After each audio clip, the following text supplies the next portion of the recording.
Et on va attendre patiemment la venue des autres pour que nous puissions ensemble débriefer ce premier tour de la CAN qui a été très intéressant. Plein d'enseignements à tirer, plein de leçons, plein de choses à discuter aussi. Donc voilà, j'espère qu'on sera tous là. Haha, Rico, ouais. Ouais, ça c'est à vous de partager. Partagez. Venez qu'on discute, venez qu'on ait la conversation, voilà. Et qu'on parle de ce premier tour de la CAN. Bien, merci pour des mots de félicitations, parce que voilà, félicitations à vous aussi les Gabonais d'avoir passé le premier tour. On espère que voilà, vous serez capable de gagner. Voilà, désolé. Vous avez une chance de gagner le Burkina Faso, donc bonne chance au Gabon pour la suite. On aura l'occasion ici de débattre de ça. On attend l'arrivée des autres pour qu'on puisse rentrer dans le vif du sujet. Donc encore une fois, pour ceux qui sont là, l'objectif de ces directs, c'est de discuter de la CAN, donner des informations sur la CAN, parler de la compétition, parler du tournoi, parler du contexte, commenter aussi les résultats, les différents matchs qu'il y a eu, faire un bilan de ce qui s'est passé et puis donner nos perspectives pour la suite de la compétition qu'on trouve déjà très excitant. On parlera de toutes les équipes. Nous avons aussi une audience ici qui est très diversifiée. Il y aura des gens d'autres pays qui seront là, qui vont nous parler de leur sélection. Nous avons Rico qui est là, qui est du Gabon. Le Gabon qui a été phénoménal durant ce premier tour. Très grand match contre le Ghana. Et malgré les situations que le Gabon a endurées avec les cas Aubameyang et Lemina, le Gabon est en huitième de finale et jouera le Burkina Faso. Et le Gabon aura une chance d'être en quart de finale. On parlera de tout ça. On parlera aussi de ce qui n'a pas marché durant cette CAN.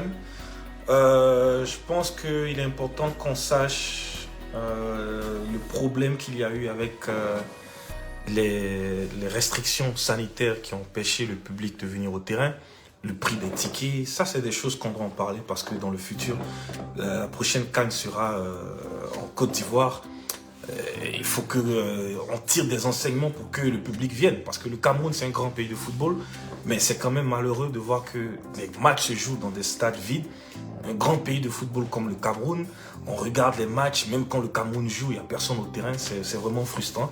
Mais ce n'est pas la faute des Camerounais, parce que c'est la faute à la CAF et aux organisateurs du tournoi d'avoir imposé des restrictions sanitaires dans un pays où on a moins de 10% de la population qui est vaccinée. On demande au public d'être vacciné, et ça n'a aucun sens. Donc ça, c'est des choses à dénoncer. Et le prix des tickets à 3000 francs, dans un pays où tu as à peu près de 40% de la population qui vit en deçà du seuil de pauvreté, c'est difficile pour eux.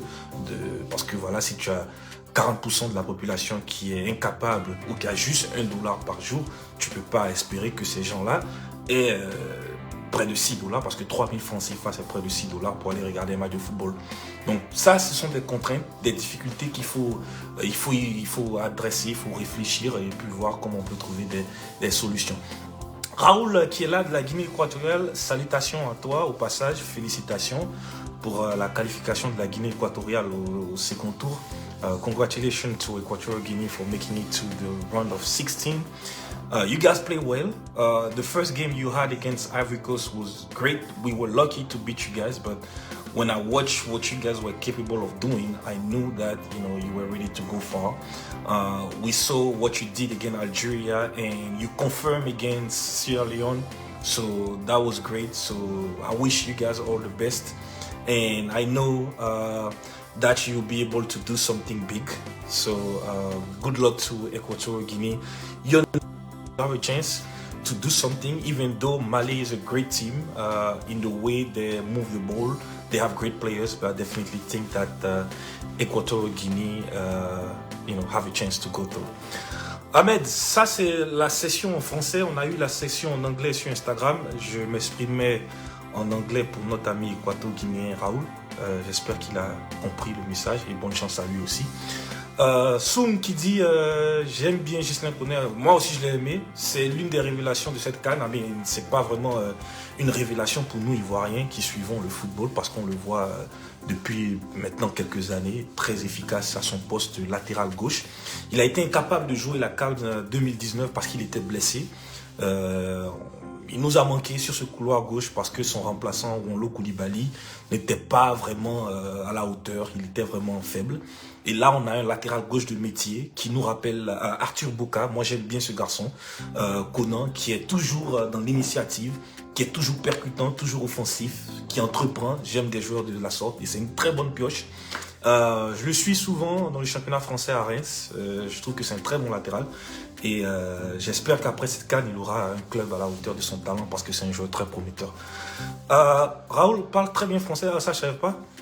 Je pensais qu'il parlait anglais et espagnol, mais bon, voilà, c'est super, c'est super. Donc on peut continuer la conversation en français jusqu'à ce que d'autres personnes aussi nous rejoignent et qu'on parle des enseignements. Donc encore une fois, avant de me lancer dans le vif du sujet, le but de ces directs, c'était un peu pour donner des informations, parler de la CAN, créer une sorte de conscience pour les Africains parce que la CAN c'est notre tournoi le plus prestigieux et il est important que nous, jeunes Africains passionnés de football, qui suivons le football depuis quand même bon nombre d'années.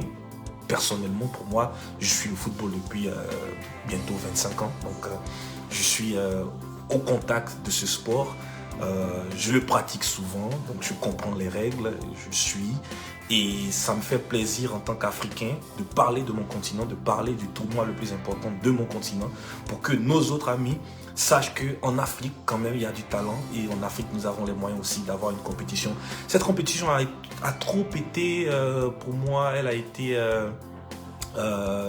sous-estimée, elle a été diminuée par les Européens parce que on a pensé de la CAN comme un tournoi secondaire, mais au vu de ce que nous voyons ce que nous avons vu durant ce premier tour et même dans l'histoire de la CAN, je pense que la CAN mérite d'avoir quand même plus de respect.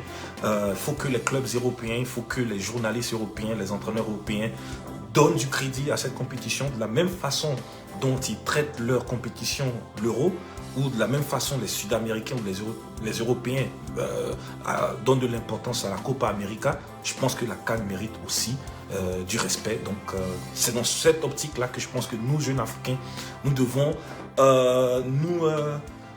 valoriser et promouvoir notre tournoi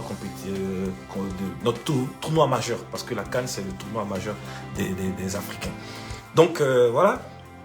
On avait la session en anglais sur Instagram. On a passé quand même du bon temps. Là, on revient ici sur Facebook pour débriefer cette CAN et parler des matchs, des enseignements. Donc, l'intention de ces sessions est qu'elles soient très informatives et très interactives aussi. Donc, j'attends de l'audience, de vous, que vous me parliez et que vous me dites ce que vous avez aimé, ce que vous n'avez pas aimé, que vous partagez avec moi vos ressentis, vos impressions de ce premier tour et qu'on parte dans le vif du sujet avec des discussions. On aura certainement des contradictions sur ce qui s'est passé.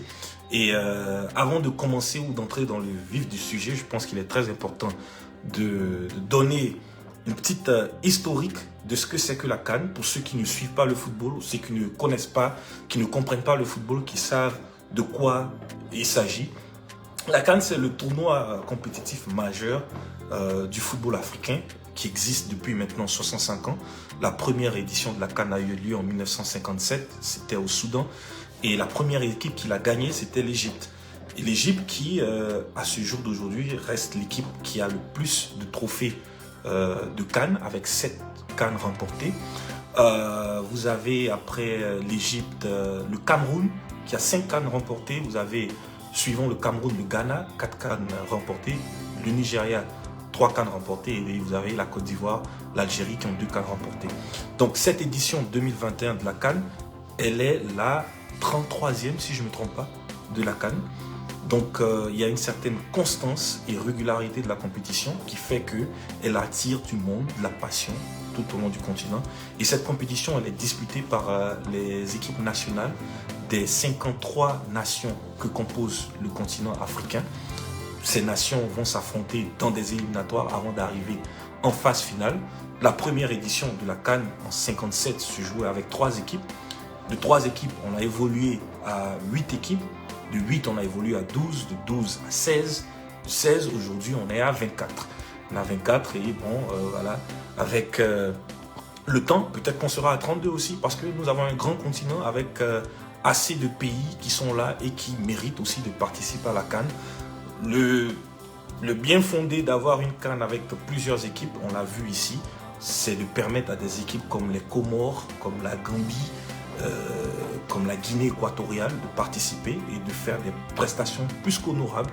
Donc on espère que ça continuera, on espère que dans le futur, il y aura d'autres équipes qui viendront et qui participeront à la fête et qui permettront aux Africains de pouvoir vivre le football et de passer du bon temps. Donc ça, c'était un peu l'historique de la CAN.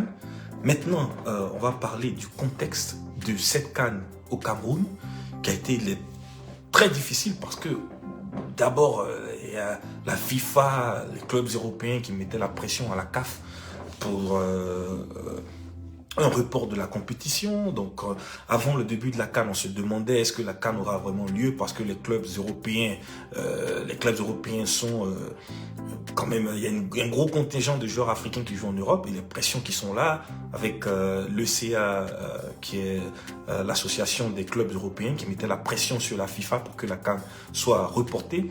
Mais Dieu merci, la CAN a eu lieu. En dépit des contraintes sanitaires, en dépit des restrictions, des pressions, la CAN a eu lieu.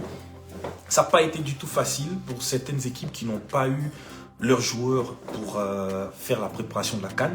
La CAN a commencé le 9 janvier et va se tenir jusqu'au 6 février. Et figurez-vous que pour un tournoi majeur de la sorte, il faut quand même un minimum de préparation. Les équipes africaines qui ont leurs joueurs évoluant dans les championnats européens qui ont continué jusqu'à mi-décembre ou même vers le 20, le 21 décembre, surtout pour ceux qui sont en Angleterre qui ont joué jusqu'après Noël, n'ont pas vraiment eu le temps d'entrer en sélection et de se préparer. Donc c'est la raison pour laquelle les premiers matchs ont été très difficiles. On sentait qu'il n'y avait pas de rythme parce que les joueurs n'étaient pas préparés. Les joueurs n'ont pas eu le temps d'être en sélection, de créer des automatismes avec le partenaire. C'était difficile. Donc on a vu les premiers matchs qu'on a vus. Dieu merci, tout se passait comme il se devait. Les matchs ont eu lieu au fur et à mesure qu'on avançait dans la compétition. Le niveau augmentait, le rythme revenait, c'était super. On a vu des très bons matchs. Moi, j'ai pris un réel kiff à regarder tous les matchs de cette CAN et je pense que le football africain est encore au devant. Nous avons des grandes équipes. Le défaut de l'Afrique, c'est le sérieux, l'organisation. Donc je pense que voilà, il faut qu'on s'y attelle et qu'on voit dans quelle mesure on pourra perfectionner et